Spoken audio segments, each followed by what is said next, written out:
स्वागत है एक बार फिर से हमारा यूट्यूब चैनल में। और आज जो मैं मुद्दा लेके आया हूँ वो बिहार के मुस्लिमों से जुड़ा हुआ है। दरअसल बिहार में 20 से 19% मुस्लिम है जो कि इस टाइम बेसहारा होने वाला है। बेसहारा मैं इसलिए कह रहा हूँ क्योंकि नीतीश कुमार सुनने में आ रहा है फिर से पलटी मारेंगे। वो बीजेपी की तरफ जाने वाले हैं। इससे पहले वो बीजेपी से आरजेडी में आए थे और आरजेडी से पहले वो बीजेपी में ही थे।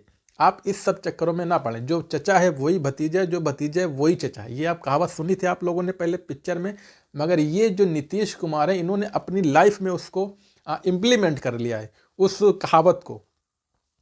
तो मेरा सीधा सीधा मेरा सवाल मुसलमानों के है कि मुसलमान अब क्या करेगा आगे। मुसलमानों के दिमाग में क्या चल रहा है? क्या वो फिर से नीतीश कुमार के साथ जाएगा? क्या वो फिर से लालू प्रसाद यादव के साथ जाएगा? या क्या वो फिर से कांग्रेस के साथ जाएगा? या वो अपना कुछ इन्वायरमेंट करेगा, या अपनी कोई संगठन बनाएगा, या अपनी कोई पार्टी बनाएगा, या वो AIMIM के साथ जाएगा? 19% का मतलब मालूम है क्या होता है?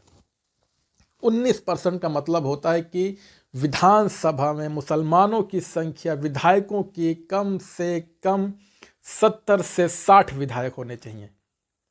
मगर बिहार में इस टाइम मुसलमानों की संख्या बहुत ज़्यादा कम है, बहुत ही ज़्यादा कम है मुसलमानों की। इस पे आपको कोई भी बात नहीं करेगा, कोई भी सेकुलर पार्टी इस पे बात नहीं करेगी, कोई भी आरजेडी बात नहीं करेगी, कोई भी नीतीश कुमार बात नहीं करेगा, कोई भी कांग्रेस बात नहीं करेगी। क्यों नहीं करेगी? क्योंकि उनको मालूम है कि अगर हम इस पे बात करेंगे तो हमको इनको हक देना पड़ेगा और बराबर का हिस्सा देना पड़ेगा, उप मुख्यमंत्री देना पड़ेगा, होम मिनिस्टर बनाना पड़ेगा। जबकि ये उच्च पद जो हैं, जो बड़े पद हैं पॉलिटिकल में, वो ये मुसलमानों को देना ही नहीं चाहते हैं। अब आप ये बताइए कि AIMIM के 5 उन्होंने खड़े तो बहुत सारे विधायक किए थे, मगर उनके 5 विधायक जीते थे पिछले विधानसभा में, जिसमें से 4 विधायक आरजेडी ने खरीद लिए। लालू प्रसाद यादव के लड़के ने, जो कि 8वीं फेल है, उन्होंने 4 विधायक खरीदे AIM के और पूरी पार्टी का सत्यानाश कर दिया। वो जो विधायक जीते थे ओवैसी के चेहरे पे, ओवैसी के चेहरे पे उनको वोट मिला था, ओवैसी के चेहरे पे उनको पूरे लोग समर्थन किया था। एक नेता तो ऐसे थे जिनका नाम था अंजार नईमी विधायक। वो सुनने में आ रहा है कि जब उन्होंने उससे पहला वाला इलेक्शन लड़ा था तो उनको मात्र 6 से 7 हज़ार वोट मिला था।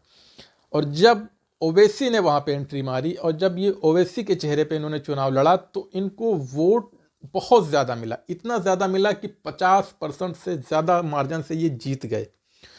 फिर भी इन्होंने मुसलमानों के पीठ में छुरा भोगने का काम किया, मतलब धोखा देने का काम किया। एक हिसाब से मुसलमानों ने इनको चुना था ताकि वो जिस सीमांचल गरीबी रेखा से नीचे वो लोग जीते हैं, जहाँ पे 71 लोग स्पेशल दर्जा मांग रहे हैं उस राज्य को लेके, उस स्टेट को लेके, उस जिले को लेके, उन लोगों ने इनको जिताया था कि ये लोग हमारी आवाज़ बनेंगे, हमारा इन्वायरमेंट करेंगे, हमारा समाज में हमारे लिए हर बात हक हक दिलाएंगे हमको। जो हमारे बाढ़ में घर बह जाते हैं वो हमें मुआवजा दिलाएंगे। मगर ये लोग खुद पैसा लेके खा गए, अपने बच्चों के लिए जेब भर दी और अपने बच्चों को विदेश भेज दिया पढ़ने के लिए। आप लोगों को क्या मिला? कुछ भी नहीं मिला आप लोगों का। आप लोगों के साथ सिर्फ और सिर्फ धोखा हुआ है। तो अभी नीतीश कुमार सुनने में आ रहा है फिर से पाला बदलने वाले हैं। तो अब क्या करेगा मुसलमान? बिहार का 19 से 20% मुसलमान क्या करेगा? क्या वो नीतीश कुमार के साथ जाएगा वापस, या फिर वापस वो आरजेडी के कदमों में जाके गिरेगा, या फिर वापस वो कांग्रेस के जाके कदम चूमेगा? कब तक आप इनके पैरों की जूती बने रहोगे? कब तक आप इनके घर के आगे दुम हिलाओगे? कब तक आप इनके नौकर बनोगे? कब तक आप इनके गुलाम बने रहोगे? कोई सीमा होती है, कोई हद होती है, मगर मुसलमान ये बात समझने को तैयार ही नहीं है। पूरे देश में 14% मुसलमान 2011 की जनगणना के हिसाब से है। मगर इस टाइम 2011 से लेके 2024 का कम से कम 10 से 12 साल का फ़र्क आता है और ज़्यादा ही आएगा। तो उसमें अगर 2% भी बढ़ा लो, सिर्फ 2% भी बढ़ा लो, तो 14, 15, 16% मुसलमान पूरे देश में है। इस हिसाब से लोकसभा में आपकी सीटें कम से कम 80 से 90 होनी चाहिए। 500 प्लस लोकसभा के अंदर आपकी 80 से 90 सीटें लोकसभा होनी चाहिए। और हैं कितनी? आप उंगलियों पे गिन लोगे, उंगलियों पे। अब बताइए कि इसका जिम्मेदार कौन है? इसका जिम्मेदार क्या मुसलमान है? इसका जिम्मेदार मुसलमान नहीं है, इसका जिम्मेदार है ये जो सेकुलर पार्टी है, अपने आप को जो सेकुलर का चोला ओढ़ के बैठी हुई, जिम्मेदार वो है। मगर मुसलमान बिल्कुल भी समझना ही नहीं चाहता है, क्योंकि जो मुसलमान बहुल सीट हैं, जहाँ पे मुसलमान 40 से 50% है जिस लोकसभा सीट पे, वो परिसीमन के नाम पे उसको आरक्षित कर दिया गया है। वहाँ से मुसलमान चुनाव नहीं लड़ सकता है। किसी भी कास्ट चुनाव लड़ सकता है, मगर मुसलमान वहाँ पे चुनाव नहीं लड़ सकता है। तो मुसलमान कैसे आगे बढ़ेगा? जहाँ पे 15 से 20% मुसलमान है, वो उसको जर्नल रखा गया है, वहाँ पे चुनाव लड़ सकता है मुसलमान, तो वहाँ तो वैसे भी नहीं जीतेगा। तो ये जो सेकुलर पार्टियाँ हैं, ये क्या करती हैं कि जहाँ पे मुसलमान 30 से 35% है, वहाँ भी अपना कैंडिडेट नॉन मुस्लिम देते हैं, और जहाँ पे 50% है, वहाँ भी नॉन मुस्लिम देते हैं। मतलब इनका आप ये आईक्यू देखिए, ये दिमाग देखिए कि ये लोग कहीं चाहते ही नहीं है कि कहीं से भी मुसलमान आगे बढ़े, या कहीं से भी मुसलमान आगे जाके उनका पॉलिटिकल करियर अच्छा हो, या उनके बच्चे आगे जाके वो नौकरियां पाएँ, या अच्छा जाके वो पढ़ें। बस ये जो पॉलिटिकल पार्टियां हैं, जो सेकुलर पार्टियां, ये चाहती हैं कि ये जो मुसलमान हैं देश का, ये सिर्फ और सिर्फ हमारे आगे पीछे कुत्ते की तरह दुम हिलाता रहे, और हम इनको मन मुताबिक अपनी मर्जी से जो बिस्किट फेंक दे, बस वही ये खाएं और हमारे गुण गाते रहें। इनका कहने का मतलब सिर्फ और सिर्फ यही है। ये वीडियो देखिए, ये बिहार के छपरा का बताया जा रहा है। देखिए किस तरीके से एक विशेष समाज के लोग एक मुसलमान के लड़के को पकड़ के पीट रहे हैं, उसको बोल रहे हैं कि आप ये नारा लगाओ। ये नारा लगाते हैं। और ये आप ये देखिए कि अभी ये कल ही का एक मामला आया है छत्तीसगढ़ से, जहाँ से एक इमाम को मारा गया, पीटा गया, उनसे खून भी उनके बदन से निकला, और उन्हीं के ऊपर FIR हो गई। आप 22 तारीख से बाद में, 22 जनवरी के बाद में आपने देखा होगा देश में किस तरीके से लोग मस्जिदों में घुस रहे हैं, मस्जिदों के गेट के ऊपर चढ़ रहे हैं, वहाँ से भगवा झंडा वहाँ पे गाड़ रहे हैं, लोग इमामबाड़ों पे चढ़े जा रहे हैं, लोग अपने मज़ारों पे चढ़े जा रहे हैं। अब एक बात ये बताइए कि इसका जिम्मेदार कौन है? इसका जिम्मेदार क्या मुसलमान है? इसका जिम्मेदार मुसलमान नहीं, इसका जिम्मेदार सेकुलर पार्टियां हैं, क्योंकि इन्होंने चुप करा करा के कि ये बीजेपी की चाल है, ये बीजेपी का वोट बैंक बनाने का तरीका है, आप लोग चुप रहो।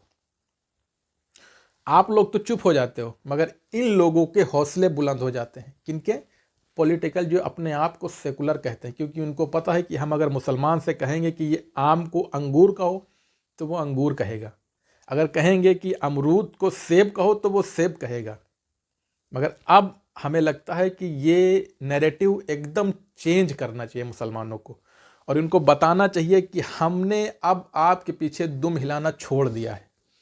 अब वो टाइम नहीं रहा कि आप चुनाव के टाइम सर पे टोपी लगा के आओगे, गले में गमछा डाल के आओगे और कहोगे कि आप हमको वोट दो, हमारे यहाँ थोड़ी सी आप हाथ फैला लोगे, भले ही आपको कुछ सूरह फातिहा ना आता हो, फिर भी मुसलमान आप जय जयकारा करेगा और आपको वोट दे देगा। अब ऐसा मुसलमान बिल्कुल भी नहीं करना चाहिए मुसलमानों को। इनको बहुत ही अच्छे तरीके से सबक सिखाना चाहिए सेकुलर पार्टियां जो हैं। ये देखिए, ये राहुल गांधी हैं, अजमल साहब को ये कह रहे हैं कि बीजेपी से बी टीम है, ये बीजेपी से पैसे लेके काम करती है। बीजेपी अकेले नहीं लड़ती है, बीजेपी का सबसे बड़ा पार्टनर अजमल जी है। एक सिक्के में दो साइड होते हैं, एक साइड नरेंद्र मोदी, अमित शाह और आपके चीफ मिनिस्टर, और दूसरा साइड अजमल। जो भी असम के चीफ मिनिस्टर कहते हैं, अजमल ऑर्डर लेके 1 मिनट में कर देते हैं, चुनाव में उनकी मदद करते हैं, और जो भी आपके चीफ मिनिस्टर चाहते हैं, अजमल उनके लिए करते हैं, पूरी मदद करते हैं। तो यहाँ पे कांग्रेस पार्टी सिर्फ बीजेपी से नहीं लड़ रही है, असम में कांग्रेस पार्टी बीजेपी और उसकी बी टीम अजमल के खिलाफ लड़ रही है।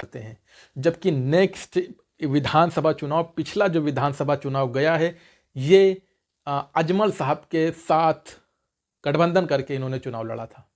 अब आप बताइए कि मुसलमानों के वो इतने बड़े नेता हैं, इतने सम्मानित नेता हैं, इतने ज़बरदस्त वहाँ के ये नेता हैं असम के। मुसलमानों के बीच एक उनकी इज्जत है, एक उनकी कम्युनिटी के बीच उनकी एक रिस्पेक्ट है।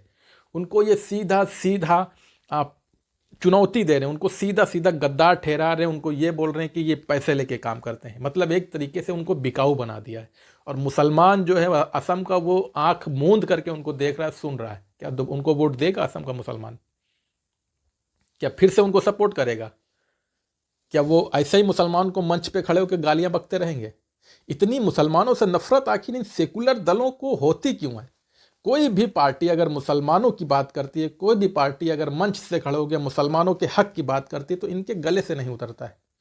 इनको बस यही लगता है कि ये अगर बात करेंगे तो फिर मुसलमान जाग जाएगा, वो एक तरफा किसी को वोट दे देगा, हमारी दुकान बंद हो जाएगी। ओवैसी को जब समझ में आता है तब ये बी टीम कहते हैं, जब समझ में आता है तब बी टीम कहते हैं। आधे से ज़्यादा कांग्रेस बीजेपी के जो विधायक हैं, एमपी हैं, एमएलए हैं, एमएलसी हैं, टोटल कांग्रेस के हैं। सिंधिया से लेके जतिन तक, ये जो उत्तर प्रदेश के हैं, कितने भी सारे जितने भी बड़े बड़े नेता हैं, सब कांग्रेस में जो थे वो पूरे बीजेपी में चले गए। अभी एक सिर्फ और सिर्फ सचिन पायलट बचे हुए हैं उनके नेता। और मुझे भी नहीं लगता कि जिस तरीके से ये इनका रवैया चल रहा है वो रुकने वाले हैं इनकी पार्टी में। मुझे नहीं लगता कि वो रुकेंगे। आप खुद ही देखिए ना कि इनको करना क्या चाहिए। लड़ना किसको है, किससे इनको लड़ना? बीजेपी से। गालियां मुसलमानों को दे रहे हैं, जब मर्जी होता है ओवैसी को उल्टा सीधा बोल देते हैं। ओवैसी जो है, अब ओवैसी का ये बयान आप सुनिए जरा। अब ये बयान सुनिए कैसा है इनके नीतीश कुमार और कांग्रेस के बीच में, और बीजेपी और जेडीयू को लेके जो बोला उन्होंने। मगर ये कौन सी तुम्हारी सियासत है कि तुम कभी मोदी से निकाह कर लेते तो कभी तेजस्वी से निकाह कर लेते। तुम कभी मोदी को 3 तलाक कह देते तो कभी तेजस्वी को 3 तलाक कह देते। तुम कभी उनसे वलीमा कर लेते तो कभी इनसे अकीका कर लेते। अरे आखिर तुम हो क्या? तुम ठहरोगे या पलट जाओगे? तो सुना आपने ये बयान। अब खुद ही आप डिसाइड करिए कि मुसलमान जो बिहार का 19% है वो किधर जाएगा विधानसभा चुनाव। क्योंकि विधानसभा चुनाव तो तुम्हारे सर पे रखा हुआ है, समझ लो। 2 महीने बाद आचार संहिता लागू हो जाएगी। 2 महीने के बाद आप टोटल चुनाव में चले जाओगे। मुझे ये उम्मीद है कि सीमांचल की जो जनता है वो अख्तरुल ईमान को ज़रूर से ज़रूर इस बार जिताएगी। क्योंकि पिछली बार ये तुम्हारे बीच में जेडीयू और बीजेपी एक बहुत ही बिचौलियों को ला के खड़ा कर दिया था तुम्हारे बीच में, जो कि डॉक्टर जावेद से कम 30,000 वोट ज़्यादा लेके आया था। नहीं, डॉक्टर जावेद से 30,000 वोट कम लेके आया था, जो कि अख्तरुल ईमान को 30,000 वोट से कम 30,000 वोट से वो कम से कम हारे थे। उनको 2,92,000 वोट मिला था। तो मेरी अपील ये है कि बिहार के मुसलमान इस टाइम एक हों और वो ऐसे लोगों को चुने, ऐसे लोगों को वोट दें जो कि उनको आगे चल के उनके भविष्य में उनका काम आए, और गद्दारी ना करे, किसी पार्टी के हाथ में जाके वो बिके ना। क्योंकि बिहार के जो पलटू राम है वो हमेशा पलटते रहते हैं। आरजेडी का कोई भरोसा नहीं है, वो कब मुसलमानों के खिलाफ हो जाती है, नो प्रॉब्लम। वो कोई भी मुसलमानों के मुद्दों पे वो ध्यान नहीं देती। इस टाइम देखो कितना ज़्यादा बिहार में वो बढ़ गया है, इस्लामोफोबिया बढ़ गया है। आए दिन किसी को पकड़ के 4 लोग पकड़ के मारते हैं और बोलते हैं आप ये नारा लगाओ, 5 लोग पकड़ के बोलते हैं ये नारा लगाओ। तो ये कहीं ना कहीं बिहार के जो सरकार है या वहाँ जो वो लोग तो कुर्सी अदला बदली करने में लगे हुए हैं। बाकी बिहार की जो जनता है, बिहार के जो मुसलमान हैं, उनसे अभी तक उनका कोई, मुझे लगता है कोई लेने देना नहीं रह गया है। तो आज की वीडियो में इतना ही। हम आपसे मिलेंगे अगली वीडियो में। आप तब तक के हमारा चैनल सब्सक्राइब जरूर करिए, हमें लाइक करिए।